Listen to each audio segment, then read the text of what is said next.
Ndobadde walunje nnyo buli muntu gye yalisaanye okubeera. Abamu gwe asoose wamu okulinnya ennyonyi. Otegeera empewo tezaasiima tewasiibula. Otegeera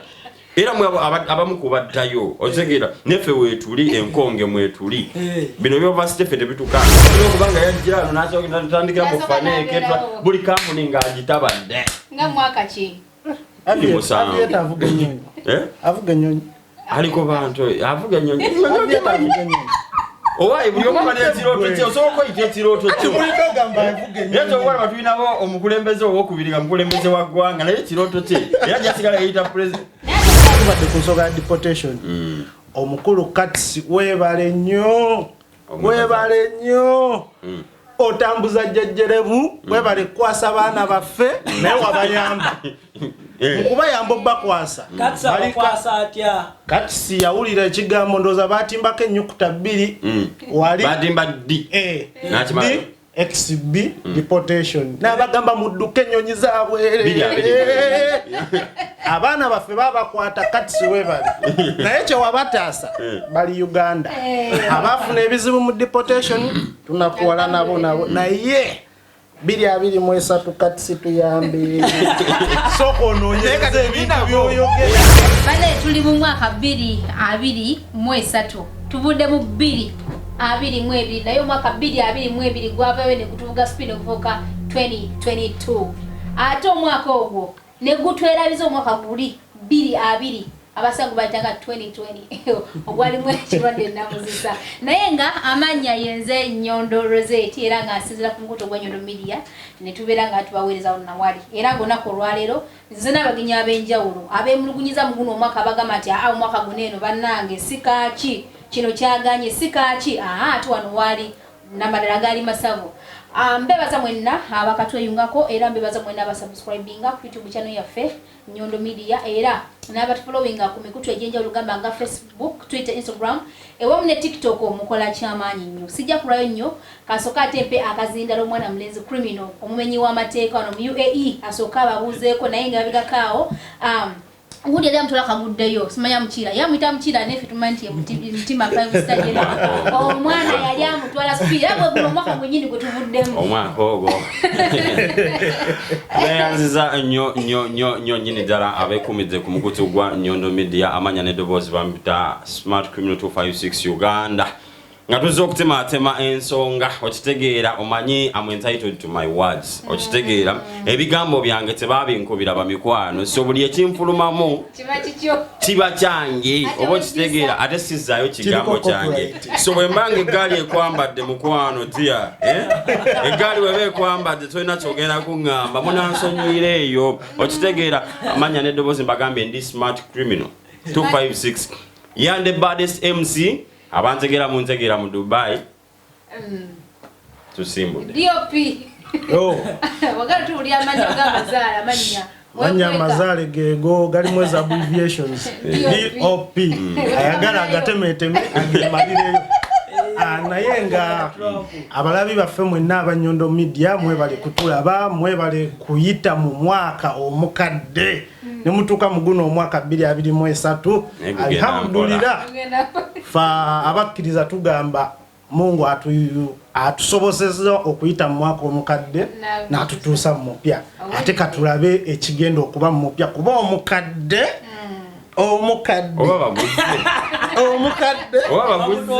nebagutwongera basooka baguleke abaana beekoze ebintu omwaka omukadde naye muwedde katulidde katusooka tukoleka recap mugeze mu bikole mu guno omupya okitegedde nnyini ddala yes Ashman Films Uganda mwebale nnyo abatuwagidde naddala abawagizi ba Ashman Films ne Nyondo Media mubadde bamaanyi nnyo omwaka gubaddemu ebintu bingi nnyo ddala nga kyali bange wano bwe babagambye gwe mwaka omukozi wa firimu gwe yeetegekera gwe mwaka Uganda bwe yasooka okufuna award ya African Movie Academy Awards era nga twagiwangula tiimu Uganda newangula obutegesi okuva e Nigeria era nga award esoose mu East Africa okuwangula naye mutuvuze sipi okuwangula omwaka ogwo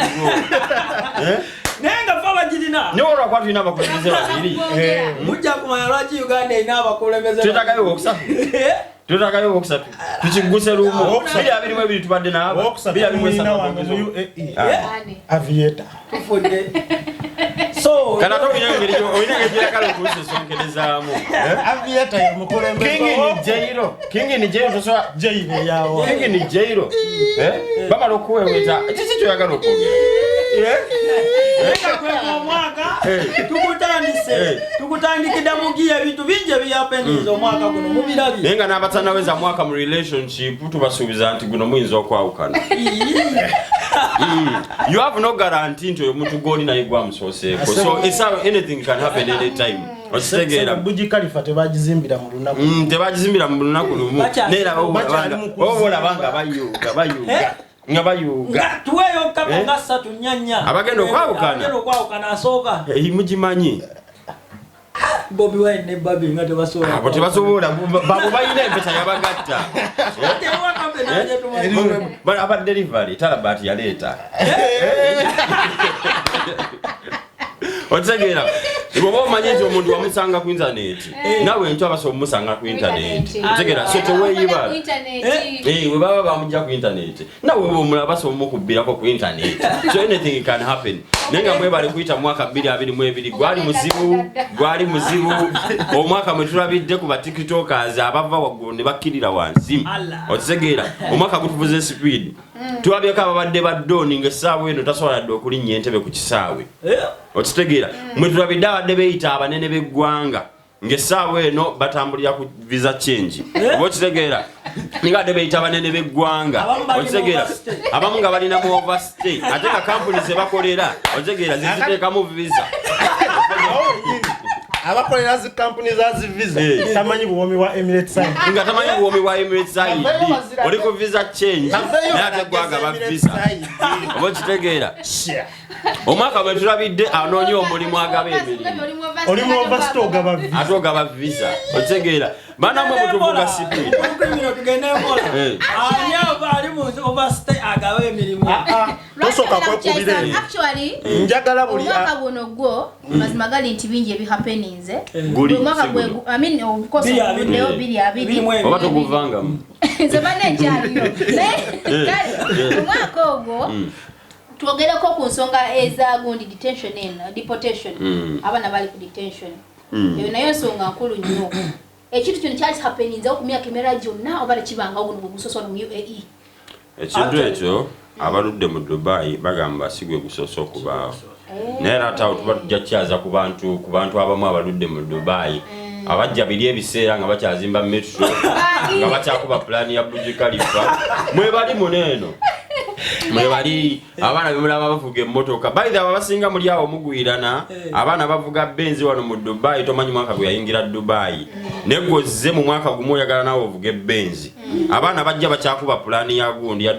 ya Burj Khalifa okitegeera so ebintu ebyo bye bamu ku baana abatunyonnyola ne batugamba nti ebintu ebyo byaliwo ko mu Dubai naye nga kyali kyannaku nnyo naye ate era ngakyo kituwe ekyokuyiga kingi nti abaana mwenna bwenna abali e Uganda nga gwe owulya buulizi nti gundi ali Dubai naye njagala ntambuleko ngende Dubai byebyo bigenda ovaamu nga temwetegese okitegeera otunze obutaka bwabeewammwe ojjidde ku ssente z'ekibanja ez'ebikolimo ozize mu Dubai togenda kufuna mulimu mugenda tuwogezaako okitegeera nti Dubai teri mirimu naye nga ssente ezaakuleeta watunda bijja bodaboda yali nzibe okitegeera bodaboda ya ssente za musaayi wakuula nkuule nawe ozze mu Dubai okitegeera ogenda kuddayo ogenda kusula ku union ate ne union bagigadde bagikubya senge bagikubya senge ogenda kusula wa union kati Rozet ogenda kusula ku union kati sa kuisemo gari osibira ku deportation mingo okitegeera so bibadde mu bingi nnyo n'ensonga ya deportation tunakuwalira wamu naye ate era kibe ekyokuyiga bwoba tonnaba kweseetinga kuva Kampala bwoba ene Dubai siyo walungi ennyo muli muntu gye yalisaanye okubeera abamu gwe asoose wamu okulinnya ennyonyi okitegeera empewo tezaasiima tewasiibula okitegeera era mwe abamu kubaddayo okitegeera neffe weetuli enkonge mwetuli bino byovasite ffe tebitukanga kuziba kwa gundi kwa metro abaana baaliwo bagamba Aviator yaliwo era mbwe gwe company mekezi somesa okuvuga ennyonyi Uganda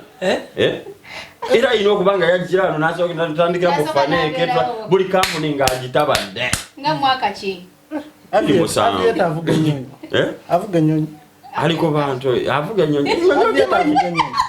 owaye buli omwana n'ekirooto kye osobola oyita ekirooto kye yeto wala batuyinabo omukulembeze owokubiriga mukulembeze wa ggwanga naye ekirooto kye era jasigala yeyita president nate gwakyatudde mbuwaane anti nange nkyulidde kuye nenjagala nkakasa owange gwe tomugoberera avuga nzingi mugobira nga simulaba avuga helicopter nayo simulabangako wadde enyazo walimuwa Aviator kirooto kye agivuga nga yebase ne mukazi we kirooto kye otegeera soso never stop dreaming oyo 222 Aviator wavugidde ennyonyi nenga mubirooto otegeera so kati kiringanga omanye ebiseera ebyo nga tukyali baana batonga oyimirya ku kkubo n'olaba emmotoka eyo yange eno yange neyikyagoba naye nga bro yonna gy'oli nkwagala nnyo I salute you tofaayo luli balumu ojja givuga otegeera nze nkukiriza munyo bulabi wange musikirize mbanjuli ekizigo kino ekya Nyondo Glim ate nga company waneno gaggadde babuuli omufanagano nagwo mungi yota olususu era nga yeteddemu omusimbi ogutokomoka mweno show tofeedinga osigalayo ku nakyo yo mpozi naba open vision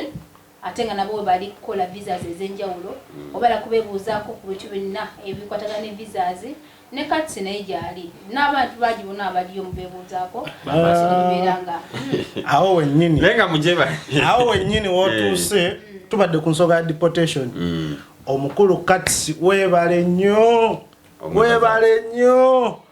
otambuza jjejjerebu webale kwasa baana baffe naye wabayamba mukubayamba bakwasa katsi yawulira ekigambo ndooza batimbako ennyukuta 2 wali batimba D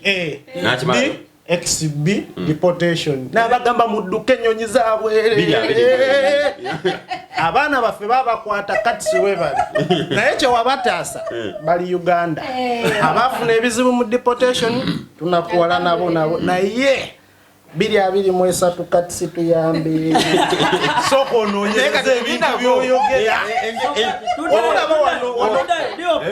tuddeyo ku gundi wetuwanga abaana abo babakwata nawulira nti tulina Uganda community leadership wano mu UN sigiwulira ekoze etya ku baana abo naddala kuva babakwata ekyo nakyo nkiwulidde ku ggwe gitunyonyolesigiwulirangako tulina Uganda leadership community ngekulemberwa abantu ab'enjawulo tulina meya we Dubai mugaso kinze mbuulya buulizi linnya lye ndugwa nze nga tantuukiriranga simumanyi by the way mwagalanga kuliira kuffe ssente tetubamanyi yakoze ayina abaana bangi ayina ensonga zenyingi ayina baganda ebyo tebyawukana kati kansooke nkubulye buli munnayuganda yenna waali kukusansawo ye kuvira ddala ku bamemba ba parliament abali mu parliament ye Uganda okitegeera you are there for positions you are useless totally useless otegera kati ate bolinganda ani yamulonda gwa mulonda bamulonda tenga tetwalonda omanye banga tumaze mu Dubai campaign baziyisizaawo abali mu entertainment zenjawo industry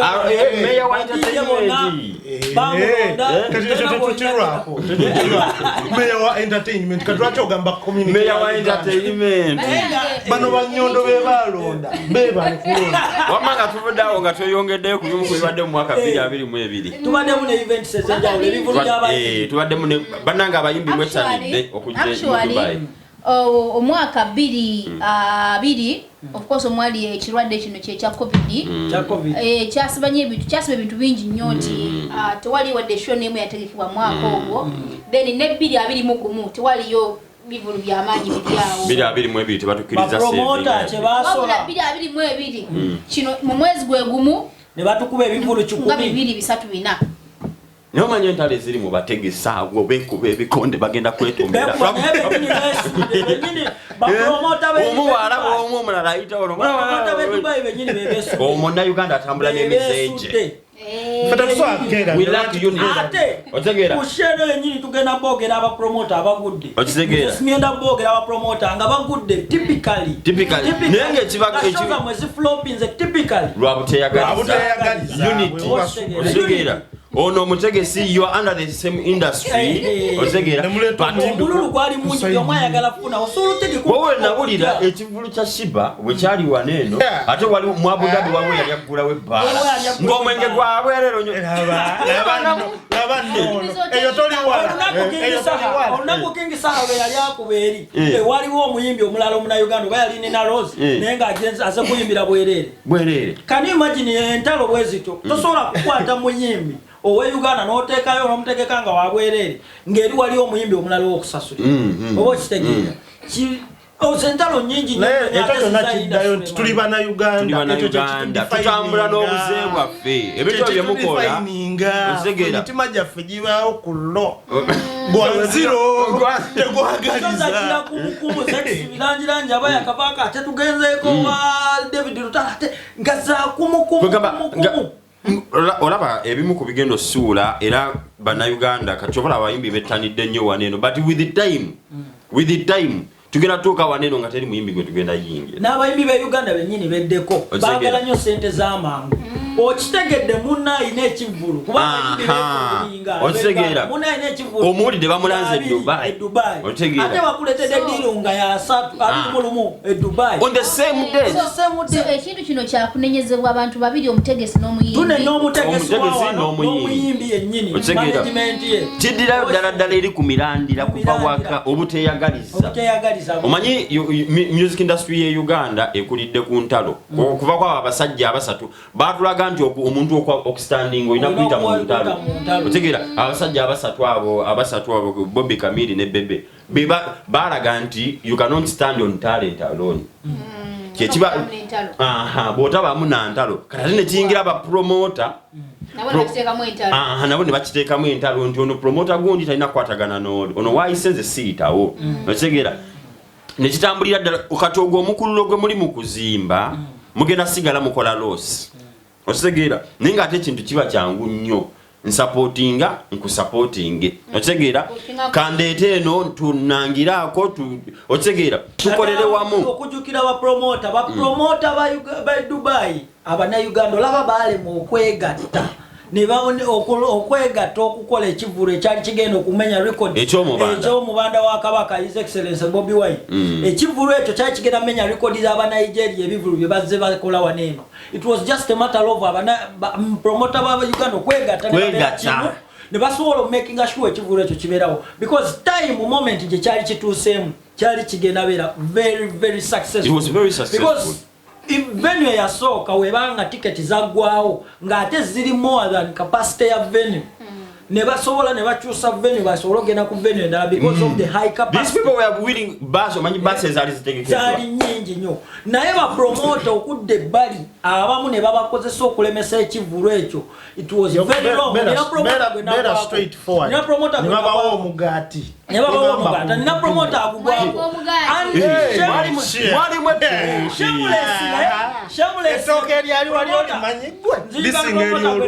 shameless nga taswadde na muntu waliwo n'abantu n'agamba ekivvulu kya Bobi Wine tagenda kuyimba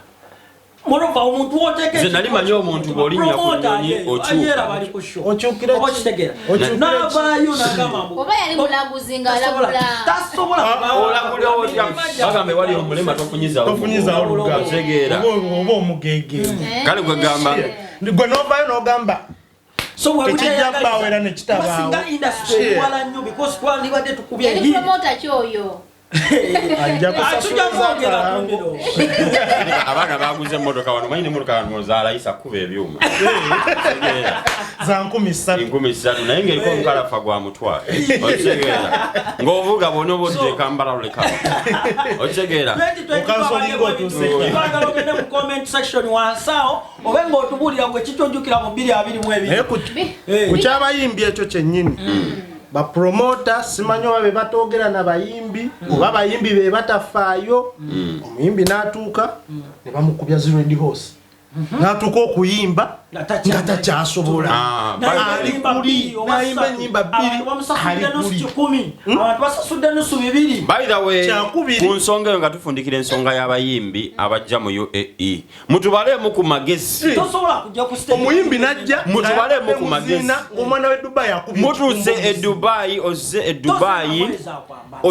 tozze nangoye omwana najja akusabulira engoye zazze tuli baavu naye sebo tugenda mu kivulu ng'omuganze azola mu muyimbi nyumya okusinga omuyimbi tuletera okuba nti enviiri emigwa n'agisiba mu sibi abayimbi b'Uganda omuyimbi oba omubukinga akulinyisa ebbeeyi n'akugamba kuno kuliko ez'okwambala mwesudde ajja omuyimbi ava e Uganda sijja kwatula muyimbi okitegeera naye ava e Uganda najja oyimba e Dubai mwedira mu 10 oba temumanyi nti gye emitwalo 10 eyo okitegeera abaana ina omwavu asasula ddira mu 10 emitwalo 10 eyo muyimbira omutwalo gumu simanya kasanga ati nakaseke n'ogenda n'oya 15 ekivu eno aboyimbira bayimbira emitwalo 10 VIP emitwalo 2 neno jango yambadde engoye empale yagumu kitundu ngamukyali ku bayimbi era bona kyekimu ababeera wano ababaze wano okuyimbira ababeera bavudde Uganda kwa bana Uganda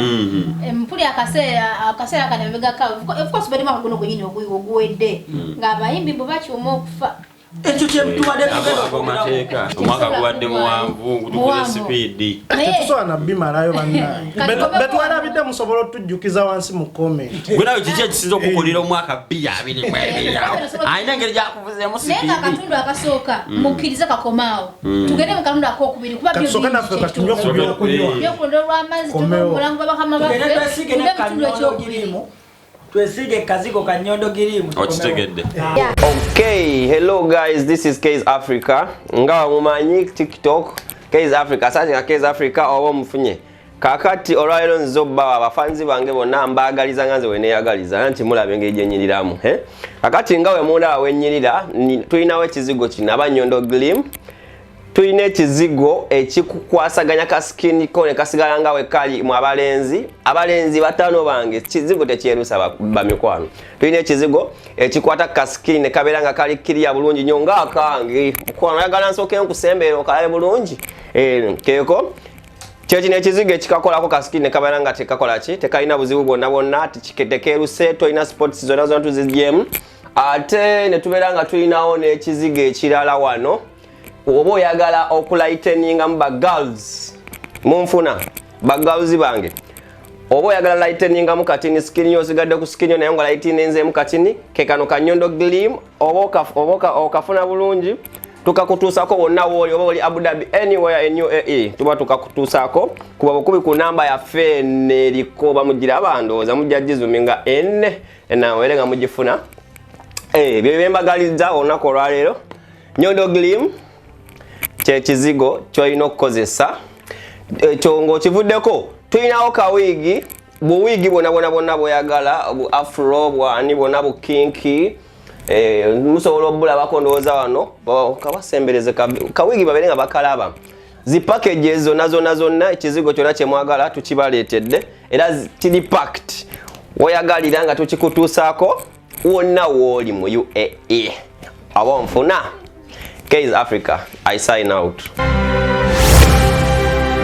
Uganda, Kenya, Tanzania n'ebitundu ebiriranyeewo kampanjulire Open Vision Tourism tukola UAE visa, hotel and ticket reservation, single or group tour and umrah packages, morning, evening and night desert safari. Okumanya ebisingawo kuba ku plus 97 432 861 861 obajja ku office safe Dubai Mudeira ku Al Maktoum Road, Sheikh Mariam Building ku mwaliriro okusooka office number 110C opposite day-to-day supermarket Baniasi. Okutambula obulungi bw'ova mu Baniasi Metro fulumira mu exit 1 ogoberera ekkono ate gwava ku Union kasova ku muzikiti tosuka zebra crossing eriranye day-to-day supermarket Baniasi. Open Vision Tourism, fast and reliable.